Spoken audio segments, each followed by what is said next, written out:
오늘 본문에 나오는 야곱의 오늘 본문은 야곱이라는 사람의 생애를 다루는 본문의 말씀입니다. 여러분, 야곱의 생애를 돌아보면서 한 문장으로 야곱의 생애를 말할 수 있다면 무엇으로 말할 수 있을까요? 성경을 깊이 읽고 연구하는 사람이면 아마도 이런 말씀하지 않을까 싶습니다. 처음보다 끝이 좋은 사람, 황혼이 새벽보다 아름다운 사람, 인생을 복되게 마무리한 사람, 복을 구하는 사람에서 복을 나누어 주는 사람, 인생 역전의 사람, 이런 문장으로 야곱의 생애를 표현할 수 있을 겁니다만은, 그러나 성경을 읽으면서 야곱에 대하여 좀 더 깊게 아는 사람은 이런 표현에 거부감을 느낄 겁니다. 야곱이 어떤 사람인데, 야곱의 생애는 사기꾼 같은 사람이고 복에 대하여 집착이 대단했던 사람이었고 자기의 것을 결코 내놓지 않았던 사람, 그러기에 자기의 복을 누리기 위해서 다른 사람의 관계성과 가정을 깨어줘도 무관하다고 생각했던 사람, 그러기에 야곱을 가까이 하면 할수록 그에게 실망과 절망을 느낄 수밖에 없던 그런 인생을 살았던 사람이 야곱이라고 말하는 사람도 있을 겁니다. 그런데 성경의 말씀을 보면 야곱의 생애는 그의 처음보다, 시작보다 마무리가 좋았던 사람임에는 분명합니다. 황혼의 삶이 아름다웠던 사람, 그러게 많은 사람에게 희망과 용기를 줄 뿐만 아니라 마무리가 아름다운 사람이라고 불리워진 이유가 어디에 있을까요? 한 걸음 더 나아가 야곱이 하나님의 부르심을 받아 세상을 떠날 때에 그저 눈을 감는 것으로 끝나는 것이 아니라 자신의 후손들을 한 사람 한 사람 다 불러서 서로 얹어 축복했을 뿐만 아니라 그가 떠난 자리가 복된 인생으로 가득한 삶을 살았던 야곱의 삶, 도대체 어떤 변화가 있었기에 가능했을까요? 만약 여러분과 저가 우리의 삶에 떠난 자리에 수식어로 붙여준다면 무슨 말로 붙일 수 있을까요? 저 사람은 참 절망과 실망이 가득한 사람이었어. 이건 참 참담한 것 같습니다. 안 그럴까요? 저 사람은 참 나에게 귀한 인생이었어. 내게 복된 인생이었고 복을 나누어주며 살 뿐만 아니라 저 사람의 인생은 참 가치 있는 인생이었어라고 붙여줄 수 있다고. 이게 바로 얼마나 많이 가졌고 얼마나 많이 누렸고 얼마나 많이 영향력을 미쳤고 이것보다 더 복된 인생이고 가치 있는 인생은 아닐까요? 오늘 본문의 말씀에 이런 의미에서 우리에게 야곱의 생애를 통하여 어떤 자가 마무리가 아름다운 인생, 복을 나누어 주는 인생, 가치 있고 보람 있는 인생으로 삶의 자리를 설 수 있는 자가 될 수 있을까? 오늘 본문의 말씀을 이렇게 귀한 영적인 교훈과 더불어 말씀을 허락해 주고 계십니다. 함께 말씀을 나누며 우리 모두가 다 복된 인생으로 살아가기를 먼저 주의 이름으로 축원합니다. 첫째는 인간의 생사의복은 하나님께 달려있다는 것을 안 사람이었다는 겁니다. 인간의 생사의복은 자신에게 달려있는 것이 아니라 하나님께 있음을 이 야곱은 깨달았다는 겁니다. 여러분, 야곱이 어떤 사람입니까? 창세기에 나타난 야곱의 생애를 감안해 보면 야곱은 장자의 축복권에 대한 열망이 가득 찼던 사람입니다. 여러분, 고대 이스라엘에서는 출생의 순서는 바꿀 수가 없습니다. 장자의 축복권은 누구도 바꿀 수 없는 이미 태어날 때부터 결정되어진 미래입니다. 그런데 야곱은 장자의 축복권을 받기 위해서 운명을 바꾸는, 미래를 바꾸는 엄청난 일을 합니다. 이것 때문에 가정의 파탄을 가져옵니다. 가족 간의 관계성이 다 깨져버리고 맙니다. 그러면서도 이 땅을 살면서 복받은 인생으로 살아보려고 몸부림친 인생입니다. 복에 대한 강렬함 때문에 부모를 떠나게 되고 외로운 타향상의 삶도 마다하지 않습니다. 삼촌의 집으로 도망간 야곱은 거기서도 자신이 사랑하는 여인을 얻고자 무려 14년간이나 시간을 보내며 그 여인을 붙들려고 합니다. 이렇게 본다면 자신이 원하는 것을 반드시 이뤄내려고 했던 야곱, 여러분, 이러한 이 야곱의 내면 속에는 결코 좋은 일만, 결코 좋고 기쁜 일만 있었을까요? 내면의 갈등과 고민이 얼마나 많았습니까? 그럼에도 불구하고 복에 대한 강렬한 열망 때문에 다 창취하고 맙니다. 외롭기에 여인의 사랑이 고팠던 야곱, 그 여인의 사랑을 얻는 것이 너무너무 큰 것이었습니다. 그런데 불행하게도 그 사랑은 오래가지 않습니다. 자녀를 낳다가 자신이 그렇게 사랑했던 여인이 세상을 떠나게 됩니다. 이제는 자신이 사랑했던 여인이 남긴 자녀인 요셉을 가까이 두면서 인생의 기쁨을 누리려고 했던 야곱, 그러나 어느 날 요셉이 짐승의 밥이 되었다는 소식과 함께 요셉이 자신의 곁을 떠났다는 사실, 그리고 다 잃어버렸던 것을 잃어버린 것과 같이 되고 맙니다. 뜻하지 않고 그가 이루었던 재산은 형 에서에게 다 빼앗기고 말고, 그토록 사랑했던 여인에게 낳은 자녀는 잃어버리게 되고, 그렇게 사랑하기에 얻기를 애썼던 14년간이나 눈물겨운 시간을 보냈던 그 여인마저 자신에게 없는 자신의 삶, 다 이루었고 자신의 노력으로 모든 것을 다 가졌다고 생각했던 야곱, 그러나 한꺼번에 다 사라지는 순간 자신이 삶을 흩어버리는 일들만 자신의 손에 남겼음을 보면서 허탈한 그때에 하나님이 야곱에게 찾아옵니다. 그리고 하나님이 말씀하십니다. 저 베델로 올라가라는 겁니다. 여러분, 베델이 어떤 장소인가요? 야곱의 아버지와 형 에서를 속이고 장자의 축복권을 받고 그 행여나 큰 화로 당할까봐 아버지와 가정을 떠나서 삼촌의 집으로 내려가다가 루스라고 하는 광야에서 하룻밤을 지나게 될 때 하나님을 만났던 장소, 하나님의 음성을 들었던 장소, 그 하나님의 음성이 너무너무 귀하고 외롭고 절망되었을 때에 위로와 용기가 되었던 그 장소에 이 야곱은 단을 쌓고 예배드리며 루스라고 하는 버려진 땅이 아니라 벳엘 하나님의 집이라고 명명하며 제단을 쌓던 그곳으로 올라가라고 하는 그 음성을 듣는 야곱, 그때 비로소 자신은 생각합니다.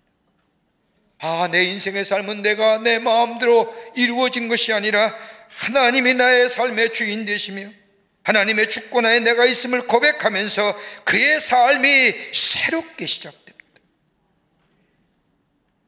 그리고 비로소 믿음의 조상의 삶으로 살아갑니다. 여러분, 가만히 야곱의 인생의 여정을 살펴보면 야곱이 보여줘야 하는데 야곱의 이름이 나오면 나올수록 야곱의 이름이 진하게 드러나는 것이 아니라 하나님의 이름이, 하나님의 붙드심이, 하나님의 인도하심이, 하나님의 사랑하심과 긍휼하심이 더 진하고도 뚜렷하게 나타나고 있음을 보게 됩니다. 포기하지 아니하시는 하나님, 끝까지 붙드시는 하나님, 다 잃어버린 뒤에야 비로소 야곱은 저 베델로 올라가게 될 때에 그 하나님 만났던 장소, 그리고 자신의 생을 뒤돌아보면서 하나님은 내 인생 끝까지 붙잡고 버리지 아니하셨구나. 세상의 것들을 부러워하지 않고 하나님의 뜻 안에서 하나님의 주권을 인정하며 자신의 남은 인생의 삶을 뚜렷이 걸어갔던 것을 보게 됩니다. 우리의 인생이 내 것인가요? 내 마음대로 되던가요? 하나님의 주권 안에 있음을, 인간의 생사복은 내 마음대로 내 뜻대로 내 의지가 된 대로 이루어진 것이 아니라 하나님의 주권 안에 있음을 우리가 인정하며 그 하나님을 인정하며 살아가게 될 때에 그 인생이 복된 인생이요 복된 걸음의 삶이 되는 줄 믿습니다. 저는 지난 주간에 우리 장로님들과 함께 튀르키예의 선교 여행을 다녀왔습니다.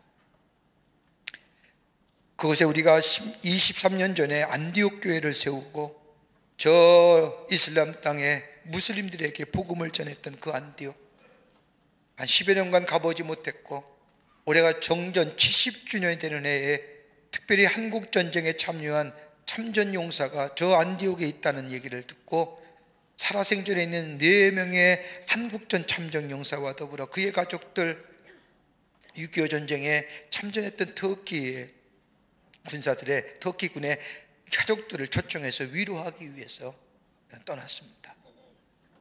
이스탄불 공항에 도착하는데 비행기가 캔슬되었다는 겁니다. 굉장히 추웠거든요. 바람도 많이 불고 눈도 많이 왔습니다. 그래서 눈 때문에 폭설로 인하여 공항이 폐쇄됐나라고 생각했는데 들려오는 소식이 지진 났다는 겁니다.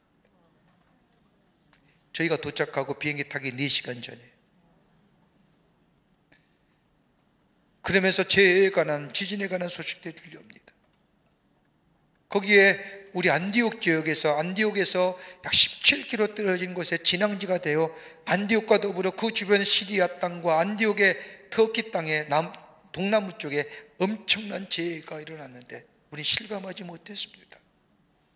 곳곳에서 들려온 뉴스의 이야기들. 그래서 급하게 안디옥에 있는 선교사와 전화통화를 하는데 시도가 됐는데 시도가 되지 않습니다. 통화가 안 됩니다. 마침 우리 교회에 먼저 참전용사 위로회를 위해 준비해 왔던 우리 권 목사님이 하루 전에 거기 가신 거예요. 근데 그쪽에서 준비하기를 참전용사도 얼마 안 남았고 가족들 얼마 안 내니까 그냥 허름한 식당에서 그냥 이렇게 식사하며 하자고 제안을 했기에 아닙니다. 올해 정전 70주년인데 이 땅의 자유와 평화를 위해 수고하신 저 살아생전에 있는 터키의 군인들, 한국전에 참전한 4명의 용사들, 그리고 한국전에 참여한 가족들, 병사들의 가족들 초청해서 우리가 정성껏 우리 한국 사람들의, 한국민들의 감사와 사랑을 좀 드리면서 위로해 줘야 된다고 해서 좀 좋은 호텔에서 하자고 제안을 했습니다. 그래서 우리 목사님께서 그 만찬의 장소를 연 그 호텔에 묵게 됩니다. 만약에요, 저들의 제안처럼 허술한 곳에, 그리고 허술한 호텔에 우리 목사님이 계셨더라면 못 봤을 겁니다. 다 무너졌거든요. 여러분, 지진이 7.5와 7.8과 7.5가 연이어 일어났을 때에 그 안디옥에는 다 건물들, 오래된 도시입니다. 바울이 전도여행을 시작했던 도시요, 베드로가 복음을 전했던 정시요, 언제나 바울이 선교여행을 떠날 때도 언제나 이 수리의 안덕을 통해서 하나님의 복음을 전했던 그 오래된 고대의 신앙의 도시요, 믿음의 도시였던 그 안디옥의 그 건물들이 순식간에 다 무너져 버려요. 이 목사님이 계셨던 호텔은 새로 진 신축한 호텔이기에 내진 설계가 되어 있어서 그 엄청난 지진 가운데 다 떨어지고 깨지고 다 흔들리는데도 건물이 뒤틀렸는데 무너지진 않는 거예요. 놀라서 살아. 우리 안디옥 교회에 계신 선교사님도 마침 그 교회가, 나중에도 말씀드리겠지만은 저 교회가 130년 된 저 건물입니다. 1층과 2층은 사무실과 예배당을 썼고 3층은 시리아 난민을 위한 난민 숙소를 썼는데 다 무너졌는데도 하나도 다침이 없고 죽지도 아니하고 난민들도 다 살았고, 선교사님은 마치 그 난민 숙소를 위해서 옆에다가 아파트를 세를 얻어서 사시는데 그 가족들도 다 무사하고 안전하고. 우리 권 목사님만 생각해도요, 그 흐름은 호텔에, 교회 옆에 호텔에 묵었으면 생각만 해도 아찔한 거예요. 여러분, 인간의 생사의복이 내 마음대로 되는 거예요.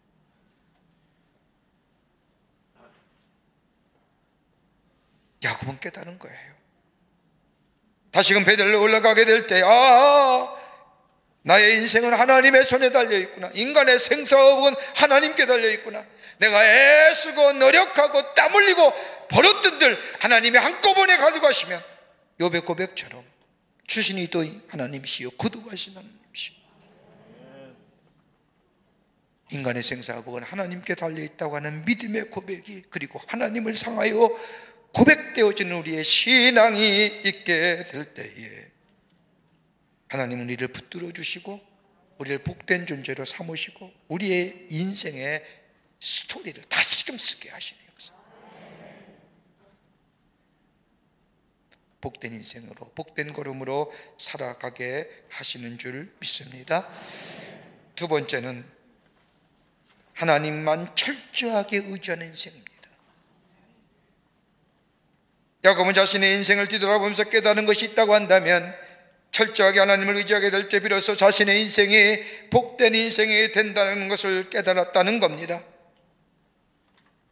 하나님의 이름이 하나님만 의지하게 될 때에 그러기 오늘 성경 말씀을 보면 저 창세기 47장 9절의 말씀을 보면 야곱이 바로 앞에 섰을 때에 바로가 묻습니다. 내 나이가 몇 살이냐? 이 물음에 바로 이 야곱이 대답하지 않습니까? 40장 9절의 말씀을 보면 야곱이 바로에게 아뢰되 내 나그네 길의 세월이 130년이이다. 내 나이가 얼마 못되니 우리 조상의 나그네 길의 연조에 미치지 못하나 험악한 세월을 보냈나이다. 바로가 묻은 거예요. 내 나이 몇 살이냐? 여러분, 야곱의 나이를 묻는 것 같을까요? 어린아이면 내 나이 몇 살이냐 그러면 나이를 묻지만 성인이 된 후에 당신 나이 몇 살입니까? 라고 물으면 내 나이 몇 살이라고 대답할 사람이 있을까요? 먹을 만큼 먹었습니다 라고 얘기하지 않습니까? 그 말은 뭘까요? 인생 살 만큼 살았다 아닌가요? 내 나이 몇 살이냐 그러는 것은 네가 어떻게 살았느냐, 너는 어떻게 인생의 살이를 살아왔느냐라고 하느냐.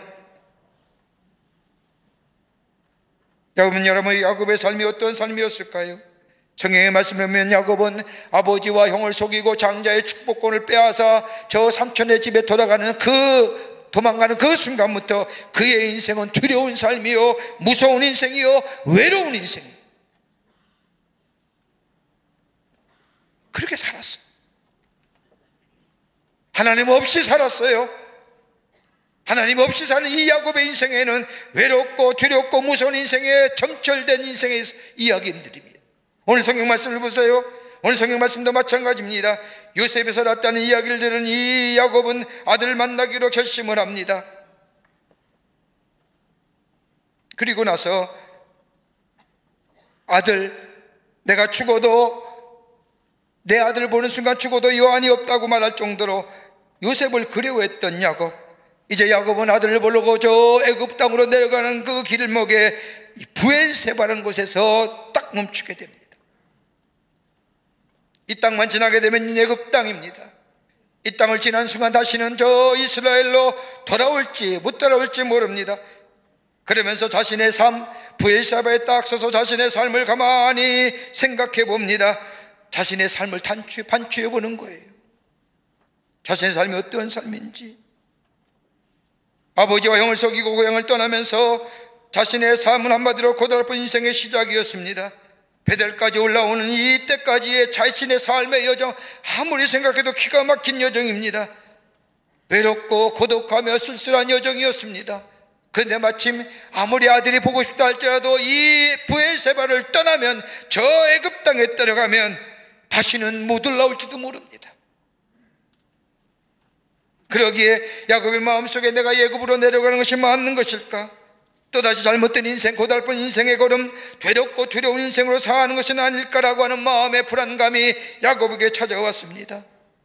그러면서 부엘세바를 생각합니다. 부엘세바가 어디예요?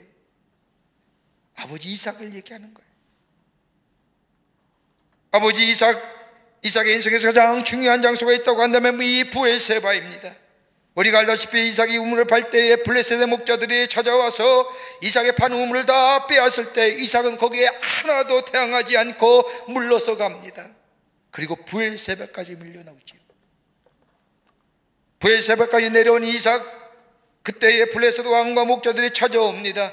부엘세까지 잡아온 블레셋 왕과 그리고 목자들이 이삭에게 고백하기를 당신을 보니 정말 하나님이 살아 계십니다라고 고백합니다. 이삭을 통하여 하나님의 이름이 드러나게 될 때에 하나님은 이삭을 축복하시는 자의 그 장소가 바로 부엘세바입니다. 하나님 앞에 예배했던 장소, 하나님의 이름을 높였던 장소. 그 자리에 서 있던 야곱, 아버지 이삭을 생각하면서 하나님 앞에 제단을 쌓고 하나님 앞에 예배하며 하나님 앞에 기도합니다. 여러분, 이 야곱의 기도가 성경에 나타나지 않지만은 야곱이 듣던 기도가 어떤 기도일까요? 아마 이런 기도는 아니었을까요? 하나님, 이제 타향살이 싫어요. 더 이상 나그네 인생길 원치 않아요. 내가 아들을 보러 가긴 하지만, 그토록 애타고 보고 싶었던 아들 보러 내려가긴 하지만, 하나님은 꼭 내가 이 약속하신 이 땅을 떠나야 합니까? 하나님 앞으로 내 인생은 어떻게 될까요? 하나님, 나의 인생 어떻게 되기를 원하십니까? 이런 기도 아니었을까요?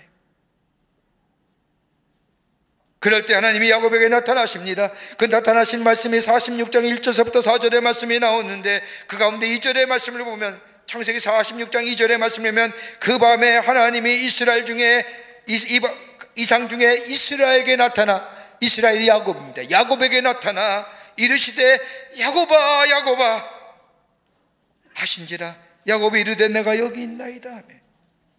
여러분, 다른 성경 말씀을 가만히 보면요, 하나님이 사람을 부를 때에 애타게 불러도 이름을 딱 한 번 불러요. 아브라함아, 이삭아. 근데 오늘 성경 말씀을 보면 하나님이 이상 중에 저 야곱에게 나타나 야곱을 부르시는데 야곱아 야곱아 두 번이나 긴급하게 부르시는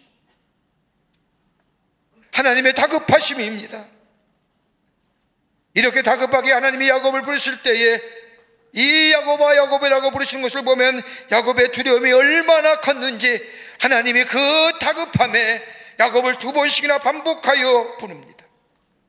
그러면서 하나님이 말씀하지 않을까, 부에서입을 떠나 애굽으로 내려가는 야곱에게 창세기 47장 여기 오늘 본문의 말씀을 보면 46장 3절과 4절의 말씀을 보면 하나님이 이르시되 나는 내 하나님이라 내 아버지 하나님이니 애굽으로 내려가기를 두려워하지 말라. 내가 거기로 너로 큰 민족을 이루게 하리라. 내가 너와 함께 애굽으로 내려가겠고 반드시 너를 인도하여 다시 올라올 것이며 요셉의 손에서 내 눈을 감기리라 하였더라 라고 약속하시잖아요.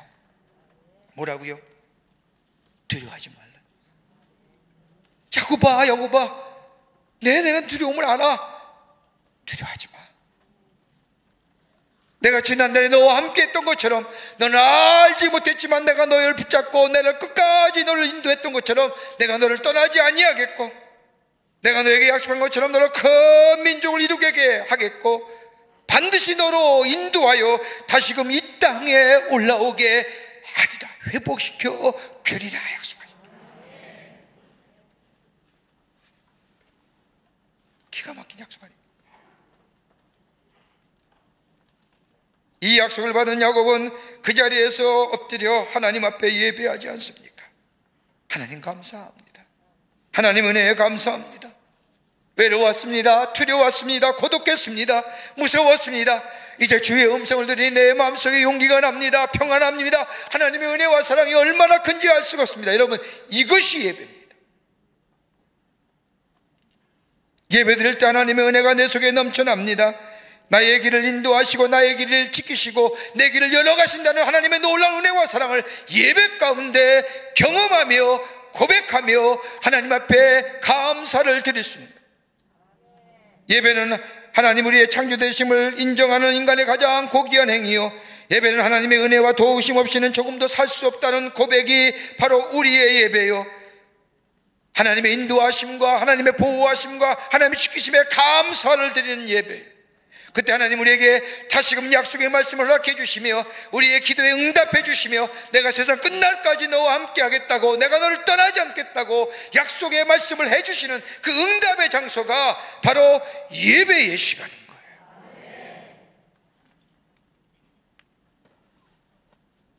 예배 드릴 때에 신령한 눈이 열려지는 겁니다.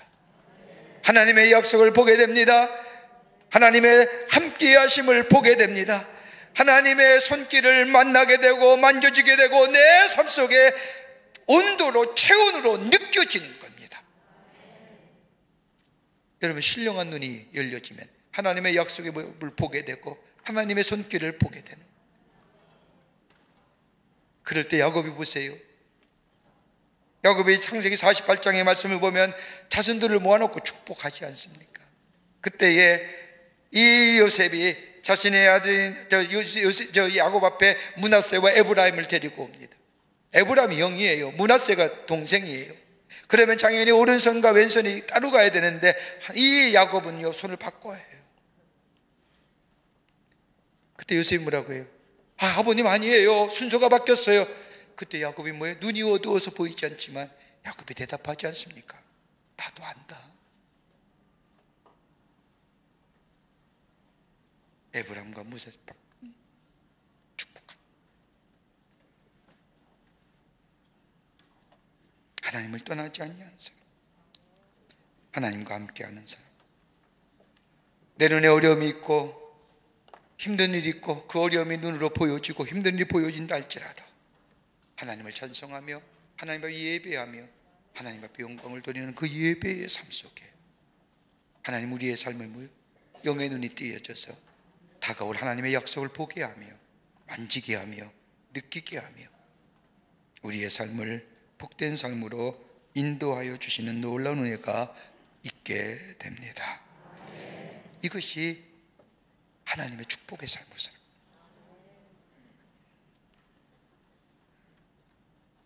끝으로 야곱은 자신을 축복의 통로로 부르셨다는 것을 깨닫습니다. 오늘 성경 말씀을 보면 야곱은 바로에게 들어갈 때에 또 바로에게 나올 때에 한 가지 하는 것입니다. 성경 말씀을 가만히 보세요. 오늘 성경 말씀을 보면 이 야곱이 바로에게 들어가자마자 뭐예요? 바로에게 축복합니다. 나올 때도 야곱이 바로에게 축복해요. 여러분, 복이라는 게 뭘까요? 야곱은 축복하는 사람이에요. 바로가 어떤 사람입니까? 세상의 것들 다 가졌던 사람입니다. 힘과 권력과 명예와 물질과 여러분 그 세상 것들을 가졌던 이 바로 앞에 야곱이 서서 바로를 축복하며 나올 때도 바로를 축복합니다. 자신의 인생 마지막에 눈을 감기 전에 이 야곱은 자신들의 자녀들 다 불러놓고 한 사람 한 사람 저들의 이름을 불러가며 하나님의 복을 빕니다. 조금 전만 해도 자신의 인생의 여정에 복을 구하는 사람이요 갈구하는 사람이요 복을 위하게 서는 모든 것을 다 불살렸던 이 야곱이 복을 주는 사람 되는 거예요. 복을 비는 사람. 얼마나 아름다운 모습입니까? 저는 가끔 그런 간증을 여러분에게 합니다만은 제 할아버님 기도는 제 인생에 잊을 수가 없는 겁니다. 제 할아버님이 세상 떠나실 즈음에 저희 가족들을 다 불러놓고 제가 그때 어렸을 때지요. 굉장히 어렸을 때입니다. 다 불러놓고 예배를 마지막으로 드립니다. 목소리가 다 가라앉으셔서 병색이 완연한 목소리를 가지고 일일이 가족들 다 이름을 부르면서 자기 손자, 태어난 손자까지 다 이름을 부르며 기도합니다. 그 기도 시간이 병색이 완연한 목소리를 가지고 기도가 한 20분 넘는 것 같아요. 일일이 축복합니다. 저 아들 목사 되게 하시고 저 아들 지켜주시고 저 아들 보호하시고 저 딸 하나님 인도하는 그 이 기도 20분 넘게 하는 그 병색이 완연한 기도를 다 하시고 그리고 얼마 안 돼서 세상을 떠나셨어요. 지금도 그 기도하신 녹음 테이프를 갖고 있는데 들을 때마다 마음이 울적하고 울컥합니다. 그런데 가만히 지금 뒤돌아보니까 그 할아버지의 기도가 응답 안 된 것이 없어요. 축복을 비는 기도. 축복. 야곱이 기도합니다. 48장에서부터 나오는 말씀을 가만히 보면 야곱은 일일이 12명의 자녀를 머리에 손얹고 하나님의 축복을 그의 이름대로 그러기에 여러분 우리가 잘 아는 말씀처럼 창세기 49장과 48장의 말씀을 가지고 야곱의 축복이란 노래가 있지 않습니까? 너는 담장 넘어 뻗은 나무의 가지에 푸른 열매처럼 하나님의 귀한 축복의 삶에 가득히 넘쳐날 거야. 너는 어떤 시련이 와도 능히 이겨낼 강한 팔이 있어 전능하신 하나님께서 너와 언제나 함께 하시니 너는 하나님의 사람이요 너는 아름다운 사람이요 나는 널 위해 기도하며 내 길을 축복할 거야. 너는 하나님의 사랑스러운 선물이요 하나님의 열매요 주의 품에 꽃피운 나무가 되어줘. 이게 야곱의 기도예요. 야곱의 축복이. 이런 기도를 드리며 이런 축복을 나누어주는 그리고 이 땅을 떠난다면 이처럼 복된 인생이 어디 있을까요? 너는 담장 너머로 뻗은 나무가지에 푸른 열매처럼 하나님의 귀한 축복이 너의 삶에 가득할 거야. 축복을 구하는 사람에서 축복을 피는 사람, 축복을 나누어주는 사람, 축복의 통로가 된 왜요? 내 인간의 삶, 내 삶의 생사복은 하나님께 달려 있습니다. 하나님이 나의 주인 되심을 고백하며 하나님의 인도하심을 구하며 하나님의 인도하심이 나의 삶을 여기까지 왔다고 고백할 수 있는 믿음의 사람들, 그리고 하나님을 떠나지 아니한 삶이 될 때에 하나님은 나를 복되게 하시고 하나님이 약속하신 것을 나에게 이루시고 그로 인하여 나를 축복하는 존재로, 복을 나누어 준 죄로서, 그러기에 바로 앞에 서서 세상의 것들을 가졌던 저 바로 앞에서도 하나님의 축복을 비는 자가 되는, 여러분 이처럼 귀한 인생이 어디 있을까요? 우리의 모든 것 주님이 주인 되십니다. 인간의 생사복은 하나님께 달려 있습니다.